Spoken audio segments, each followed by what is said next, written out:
Hi, ഞാൻ ഇന്ന് വ്യത്യസ്തമായിട്ടൊരു സ്റ്റോറിയാണ് പറയാൻ പോണേ. ഒരു ഡിസംബറിലെ തണുത്ത് ഉറഞ്ഞു നിൽക്കുന്ന ഒരു രാത്രിയിൽ ഒരു അപ്പൂപ്പൻ തണുത്ത് വരച്ച് ഒരു തെരുവിന്റെ ഓരത്തിങ്ങനെ നിൽക്കുകയാണ്. അപ്പൊ അതുവഴി ഒരു ചെറുപ്പക്കാരൻ നടന്നുപോയി. ഈ ചെറുപ്പക്കാരൻ ഇത് കണ്ടിട്ട് വളരെ ദയ തോന്നി. അപ്പൊ അപ്പൂപ്പനോട് പറഞ്ഞു, അയ്യോ നിങ്ങൾ വളരെ തണുത്ത് വരച്ചിരിക്കാണോ, ഞാനൊരു കാര്യം ചെയ്യാം, വീട്ടിൽ പോയിട്ട് എന്റെ ബ്ലാങ്കറ്റ് അല്ലെങ്കിൽ എന്റെ പുതപ്പ് ഞാൻ കൊണ്ടുവരാന്ന് പറഞ്ഞു. ഈ യുവാവ് നടന്നുപോയി. നല്ല തണുപ്പുള്ള രാത്രിയാണല്ലോ. അയാള് ഈ അപ്പൂപ്പനെ കുറിച്ച് മറന്നുപോയി. വീട്ടിലെത്തിയപ്പോ അയാള് നടന്നു വന്ന ക്ഷീണം കൊണ്ട് ഉറങ്ങിപ്പോയി.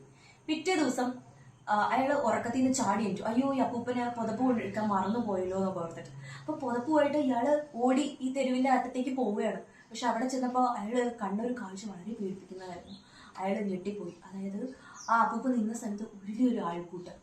അതായത് ഈ അപ്പൂപ്പൻ ആ പുതപ്പ് ഒരു പക്ഷെ കിട്ടിയിരുന്നെങ്കിൽ അപ്പൂപ്പനെ ജീവൻ രക്ഷിക്കാമായിരുന്നു. അയാള് ആ തണുപ്പില് മരിച്ചു പോകുന്നു.